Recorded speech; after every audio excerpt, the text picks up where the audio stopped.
ज्ञान बिना निस प्राण परे ओम नमः शिवाय। मान बिना अभिमान परे ओम नमः शिवाय।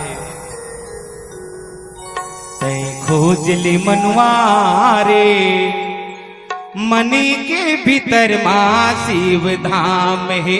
तै खोजली मनवा मनी के भीतर माँ शिव धाम है। ज्ञान बिना निस प्राण परे ओम नमः शिवाय। मान बिना अभिमान परे ओम नमः शिवाय। तै खोजली मनवा मनी के भीतर माँ शिव धाम है। तै खोजली मनवा मन के भीतर माँ शिव धाम है। ओम नमः शिवाय ओम नमः शिवाय ओम नमः शिवाय ओम नमः शिवाय।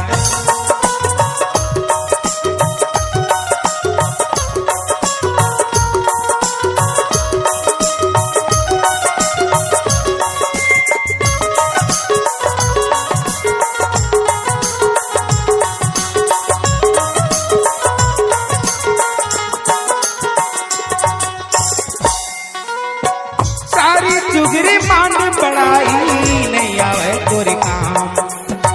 सारी चुगरी मान बड़ाई नहीं आवे तोरे काम। होत बिहान है सुत उठ के ले शिव के नाम। होत बिहान है सुत उठ के ले शिव के नाम। तै खोजल मनवा मनी के भीतर माँ शिव धाम है। तै खोजल मनवा मनी के भीतर माँ शिव धाम है। ओम नमः शिवाय ओम नमः शिवाय ओम नमः शिवाय ओम नमः शिवाय।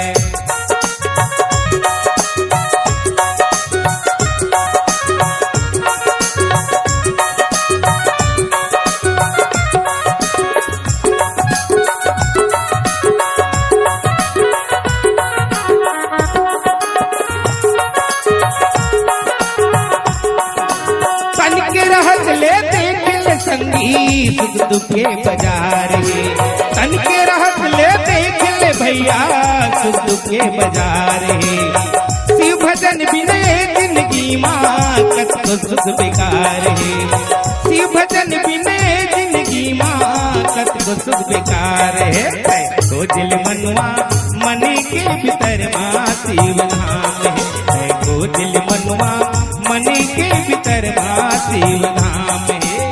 ओम नमः शिवाय ताली ताली ओम नमः शिवाय ओम नमः शिवाय ओम नमः शिवाय ओम नमः शिवाय ओम नमः शिवाय ओम नमः शिवाय ओम नमः शिवाय ओम नमः शिवाय ओम नमः शिवाय। एक बार दोनों हाथ ऊपर करके जोरदार ताली बजाएंगे।